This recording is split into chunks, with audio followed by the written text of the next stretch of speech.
विधिमंडल लोक लेखा समिति के प्रमुख तथा पूर्व वित्त मंत्री सुधीर मुनगंटीवार व चंद्रपुर के प्रसिद्ध नेत्रतज्ञ डॉक्टर संदीप मुनगंटीवार इनके पिताजी डॉक्टर सच्चिदानंद मुनगंटीवार इनका दुखद निधन हुआ। आज उनके निवास स्थान से उनकी अंतिम यात्रा निकाली गई।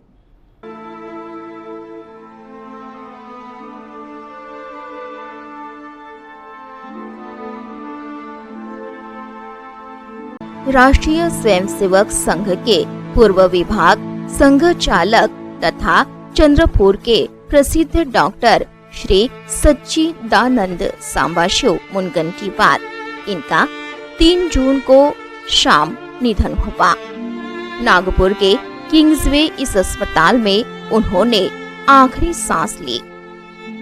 डॉक्टर सच्चिदानंद मुनगंटीवार यह 91 वर्ष के थे। हार्ट अटैक से उनका निधन हुआ। राष्ट्रीय स्वयंसेवक संघ विभाग के संघ चालक, लोकमान्य तिलक स्मारक मंडल के अध्यक्ष, चिन्मय मिशन के अध्यक्ष डॉक्टर हेडगेवार जन्म शताब्दी सेवा समिति के वे अध्यक्ष थे। ऐसे विविध जिम्मेदारियां उन्होंने समर्थ रूप से संभाली। 1967 में उन्होंने भारतीय जनसंघ की ओर से चंद्रपुर विधानसभा का चुनाव लड़ा था। विधि मंडल लोक लेखा समिति के प्रमुख तथा पूर्व वित्त मंत्री सुधीर मुनगंटीवार यह उनके बड़े बेटे हैं, तो चंद्रपुर के प्रसिद्ध नेत्रतज्ञ डॉक्टर संदीप मुनगंटीवार यह उनके छोटे बेटे हैं। उनके पश्चात 2 बेटे बेटी सुचिता चकनलपार, स्नुषा, जमाई, पोते ऐसा बड़ा आप्त परिवार है। आज 4 जून को शाम उनकी अंतिम यात्रा उनके कस्तूरबा चौक निवास स्थान से निकाली गई। शांति धाम में उन पर अंतिम संस्कार किया गया। इस समय जिले के प्रतिष्ठित मान्य पर नेतागण, विद्यमान विधायक, पूर्व विधायक, सांसद, मंत्री, प्रतिष्ठित नागरिक, भाजपा के पदाधिकारी, कार्यकर्ता आदि बड़ी संख्या में उपस्थित थे। शांति धाम में अंतिम संस्कार के बाद शोक सभा हुई, जिसमें एडवोकेट रविंद्र भागवत ने शोक संवेदना व्यक्त की। पश्चात सभी ने मौन रखकर उन्हें भावपूर्ण श्रद्धांजलि दी।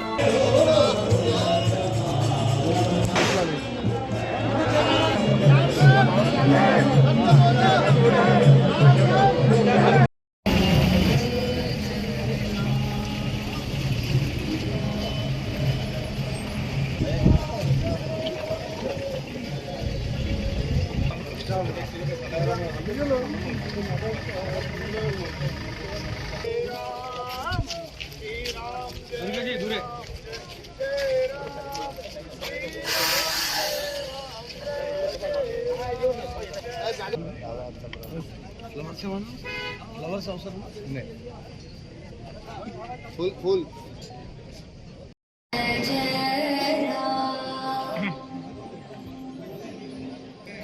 श्री राम जय राम।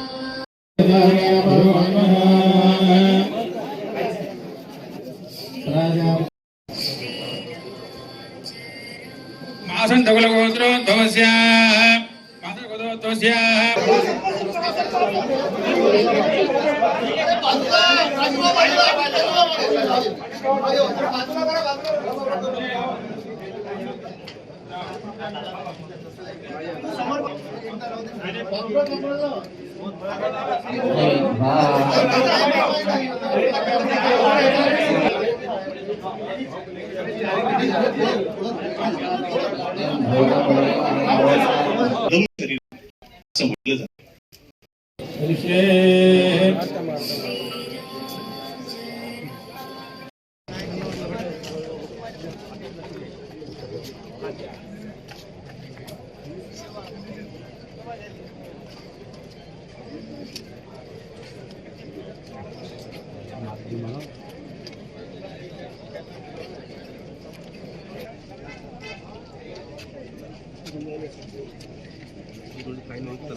अच्छा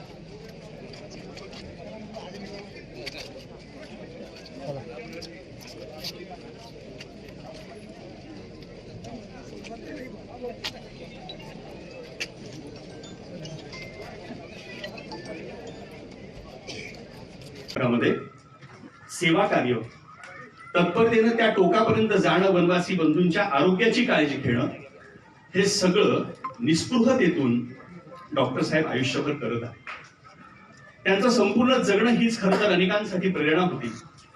वयाच्या 80व्या वर्षी जिद्दीनं, चिकाटीनं संस्कृत सारखी कठीण भाषा शिकणे, केवळ शिकणेच नव्हे तर त्या संस्कृत भाषेतून भाषण देणं सुद्धा त्यांनी सुरू केलं होतं.